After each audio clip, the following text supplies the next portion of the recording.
You are now watching the It's Reese Live. You feel me? 007 James Bond, the wear suit and a tie. Plaintiff Bruce Banninga says he started selling that drip. cocaine after he Plaintiff Bruce Banninga says he started selling cocaine after he graduated college. But after getting arrested, he assumed a different identity and went on the run for 4 years. However, today Bruce is suing the defendant who hired his moving company, then failed to pay the bill.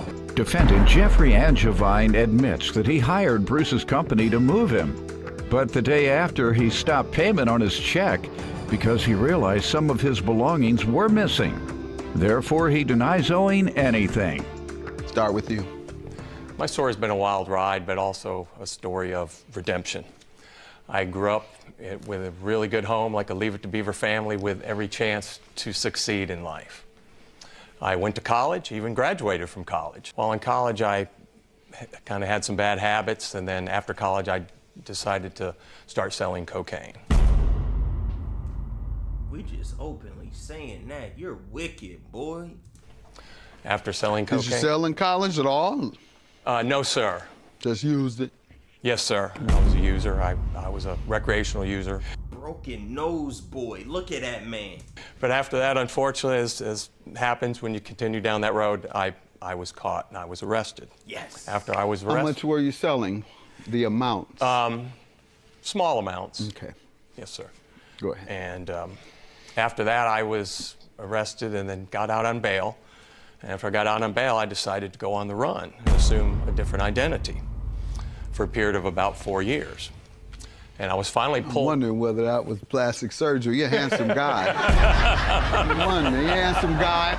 Unfortunately, I didn't assume a good identity, and he had some problems. And when I got pulled over one day, that's what happened. So he had sort of a record on him, too. So I was pulled over, then arrested, then taken back. And unfortunately, I was sentenced to 5 years. Went to prison, and while I was in prison, I had my home stolen from me. Also, both of my parents died while I was in there. Oh, no. But I got out, started working for a moving company.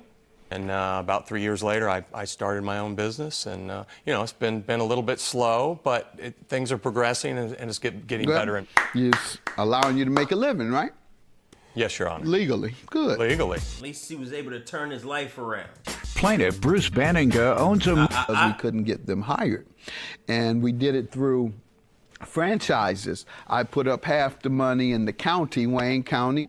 We put up some 1, 2, 3, 4, four-figure money each, and out of the 26 now, and that was about 8 years ago, 22 are still in business, and we put them into the janitorial companies where the corporation, they provide the contracts for you. You buy a franchise, yeah, and once you pay your franchise fee, they give you the equipment, and they give you the work. Wow. They get the contracts from the libraries, from the corporate offices, and then they give it to their franchisees that are in that area. So that's worked very well, putting ex-offenders into business for themselves when they can't find employment. In fact, we had one of the gentlemen that returned a few years back, maybe 2 years after he had gone into business, showed his tax return $165,000 he had made.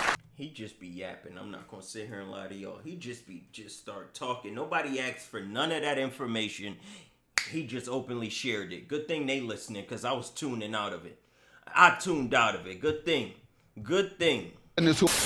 So congratulations. You give me some background on yourself. I first met Bruce through a mutual acquaintance back in 2011 in the fall at a concert in St. Augustine, Florida. Okay. And we were standing there talking, and Bruce had our mutual friend about his drug dealings and being on the lam and a new identity. You asked for a blow, huh? Yeah. You think, let me get him, you got a blow tonight? What? I just wanted to listen to the concert. But, you know, so I got the full detail on all that and you know, quite a reputation following him. I've seen Bruce off and on throughout the years, mostly at concerts that I go to with a mutual friend, and we seem to end up running into each other. Last year, I was getting ready to move. My mutual friend said, hey, Bruce does that. If you're interested, I'll give him your number. And so, I had talked to 3 or 4 people, and I figured I'd give somebody that was a mutual friend, a shot. And so Excellent. That's what happened. Tell me what happened in this instance that caused you to sue him. Well, we set a fee of $350, which I To do what? And when was it? to move all his belongings from a house to a new house. Okay, when? And that was in March of 2018. All right. What happened? We settled on $350, Okay. of which he paid me $200 in cash, and then wrote me a check for $150, of which he stopped payment on the check. I tried to get in touch with him through text messages and calling, and he didn't respond. How long did you try? Within a year's period, and then I actually talked to him several weeks ago. And Was the first time? No, that was the first time he had actually gotten back with me, and I had spoke with him about it. So it took you over a year to get him to answer the phone, essentially. Yes, to Your get Honor. him to communicate with you. Yes, And what did he say then regarding the check? He mentioned that some things were missing out of his memorabilia collection. And that's why I didn't pay you? Is that essentially what he said? Yes, Your Honor. Did you ask him why didn't you mention it to me when I was moving? I wondered about that. Why didn't you ask him about it? Let me hear from you.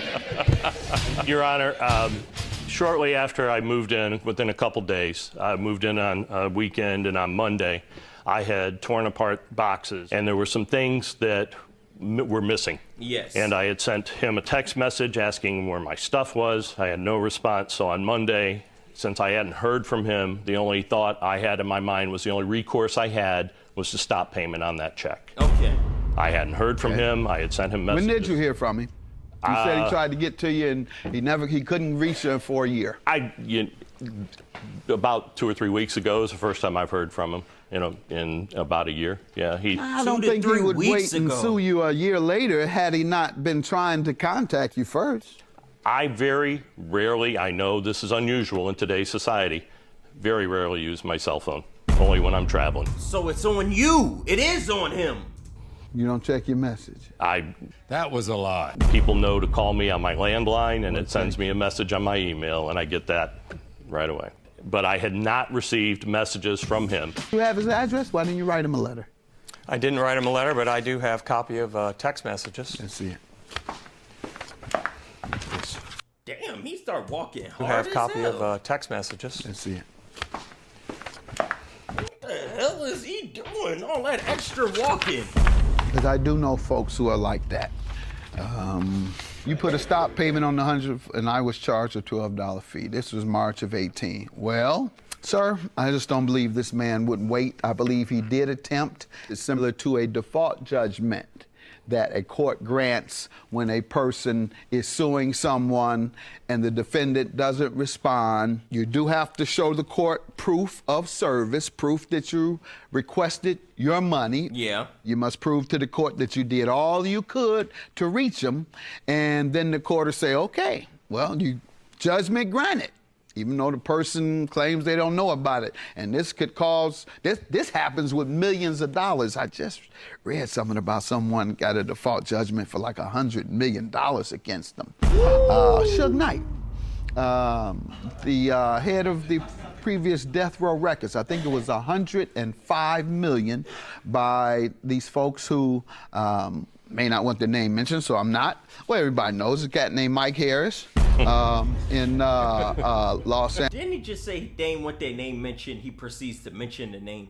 Angeles. He and Lydia Harris, they invested and put up the money for death row, and he went to prison. The guy Michael Harris still there. This man yapping about another case that's not even these two gentlemen. What does this add to their case? What are you talking about, Judge? Suge denied that they had ever given him anything. They sued and received a default judgment because Suge Knight did not respond. But it never went to trial because he failed to respond.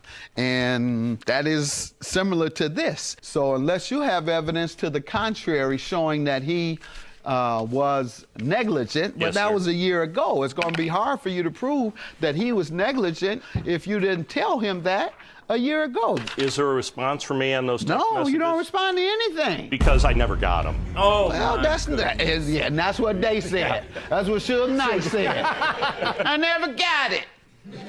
Well, you don't get $105 million, but I'm gonna give you this $150. He failed to respond. Judgment for the plaintiff. Have a good day. Okay, if he wasn't yapping, that would have been done quicker than that.